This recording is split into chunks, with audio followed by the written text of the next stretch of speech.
आपको नहीं पता कि जो चीज़ हम पढ़ते हैं, जो चीज़ हम देखते हैं, उसका हमारे माइंड्स पे कितना बुरा इम्पैक्ट होता है। तो हम कहाँ अपनी जवानी लगा रहे हैं, हम क्या चीज़ें कर रहे हैं, हम किस कंपनी में बैठ रहे हैं।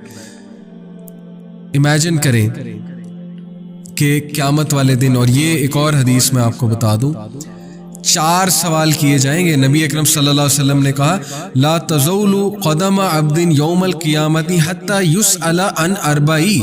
4 सवाल किए जाएंगे एक इंसान से क़यामत वाले दिन, और उसको हिलने भी नहीं दिया जाएगा उस जगह से।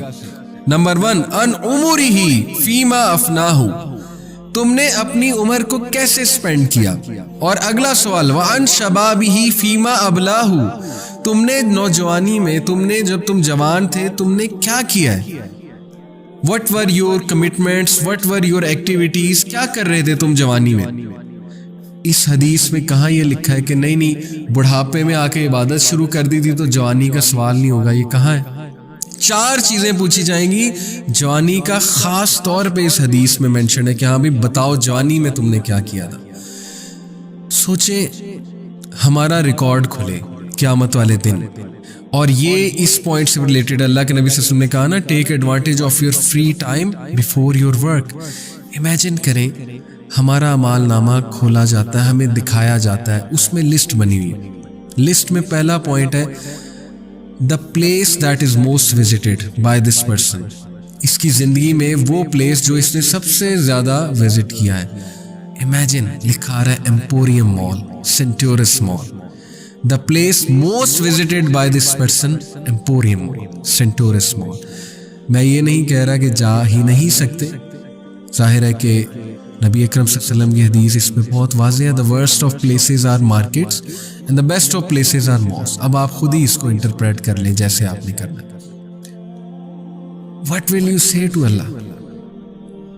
अल्लाह विल आस्क यू, अच्छा तुमने जिंदगी के 60 साल 65 साल जितने भी साल गुजारे, सबसे ज़्यादा टाइम तुम्हारा मॉल्स में लगा है, और फिर तुम बहाना करते थे कि मेरे पास दीन पढ़ने का टाइम नहीं था, मेरे पास कुरान समझने का टाइम नहीं था, मेरे पास नमाजों का टाइम नहीं था। इमेजिन करें आपके अमाल नामा में, खूबसूरत अमाल नामा, अल्लाह माफ़ करे, उसमें लिखा है the place that is most visited, और नीचे लिखा है किसी कैफ़े का नाम, नीचे लिखा है किसी एंटरटेनमेंट प्लेस का नाम जिसका कोई फ़ायदा नहीं है व्हाटसोएवर। फिर the website that is most visited by this person, और the app that is most visited by this person. Imagine करें, और उसमें कोई पॉर्न वेबसाइट लिखी है, और उसमें जो है कोई फजूल किस्म की वेबसाइट लिखी है। वैसे तो आई एम श्योर फेसबुक लिखी आएगी हम सब की। तो इमेजिन करें फिर फेसबुक के हवाले से अमाल नामा खुले कि वो कंटेंट जो सबसे ज़्यादा जिस पे इस बंदे ने टाइम स्पेंड किया वो आए, तो क्या हमारी उस वक्त हालत होगी। व्हाट विल वी आंसर अल्लाह सुब्हानहू व तआला।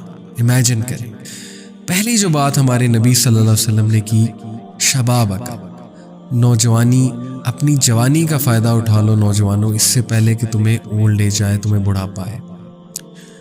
सबसे पहली बात सोचने की ये है कि बहुत से लोग ये समझते हैं, उन्होंने ना एक अपनी लाइंस ड्रॉ की हुई हैं। हमारी क्या सोच है एवरेज बंदे की, ये मेरी भी ऐसी थी। जब तक दीन का फ़लसफ़ा मुझे नहीं पता था, मेरी भी यही सोच थी। वो क्या थी? वो ये थी कि जी जवानी मज़ा करने के लिए, फिर प्रोफेशनल लाइफ जो है वो ज़ाहिर है शादी होती है, बच्चे होते हैं, उसमें एक और एस्पेक्ट आ जाता है लाइफ का, और ये सब कुछ कर करा के कैरियर बना के अपनी मटेरियल ग्रोथ करके फिर जब बुढ़ापे में जाते हैं तो तब इबादत की जाती है।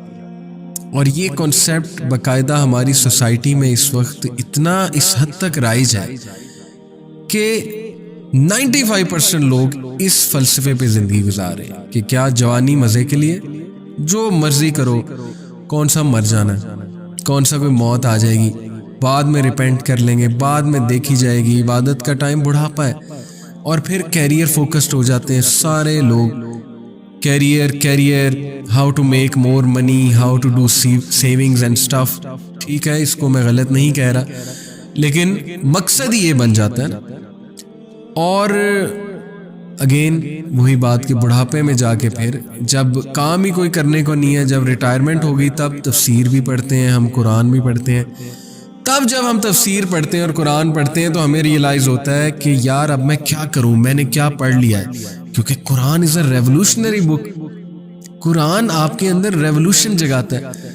तो कितना ही अच्छा है कि यूथ में कुरान पढ़ा होता, यूथ में कुरान समझा होता, जब रेवोल्यूशनरी जज्बात आपके पीक पे होते हैं, जब आप कुछ कर सकते हैं, आप में एनर्जी होती है, जब आप सोसाइटी को बहुत ज़्यादा इनपुट दे सकते हैं, जब आप वर्क प्लेस पे बहुत इनपुट दे सकते हैं। People love vibrant young people, they like to listen to them, you know, they like to sit with them. तो कितना ही अच्छा होता कि आप जवानी में ही कुरान समझ लें। कितना ही अच्छा हो, कितना ही अच्छा हो कि आप जवानी में ही इंटेलिजेंट हो जाएं, बजाय के धक्के खा के और जाहिर है फजूल चीज़ें ट्राई करके, उनका एक्सपीरियंस लेके बाद में वो चीज़ें समझने की। अब मुझे इतना दुख होता है, कुछ लोग ये कहते हैं कि यार ये टाइम जो एंजॉयमेंट का है तो इसमें सारे एंजॉयमेंट कर रहे हैं, why should we think otherwise, why should we not experience these things. आप लोगों ने भी तो एक्सपीरियंस की, लोग तो हमें कहते हैं, यूथ क्लब के स्पीकर्स कहते हैं जी कि आप लोगों ने भी तो ये सारी चीज़ें एक्सपीरियंस की, एंजॉय किया। द थिंग इज कि पहली बात, हमें बताने वाला कोई नहीं था। Everyone haves their time. हमें इस तरह से सोशल मीडिया हमारे टाइम पे इतना एक्टिव होता, मेरी जवानी के टाइम पे, यानी 2005-2006, तो क्या पता हम ये ना करते। अल्लाह नोज बेस्ट। ये क्या बहाना है कि चूंकि बाकी सब कर रहे हैं तो हम भी थोड़ा टेस्ट कर लें, हम भी एंटरटेनमेंट कर लें, हम भी जो है वो सारे मज़े चख लें। पहली बात तो ये कि एंटरटेनमेंट का क्या फॉल्स कॉन्सेप्ट हमने बनाया हुआ है।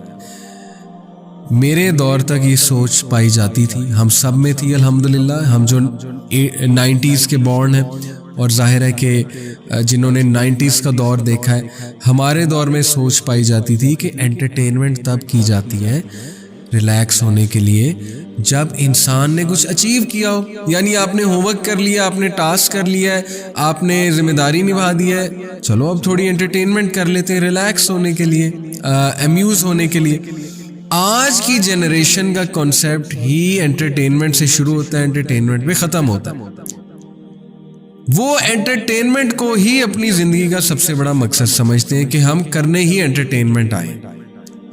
और they always like to party, they always like to do things which amuse them, which give them dopamine.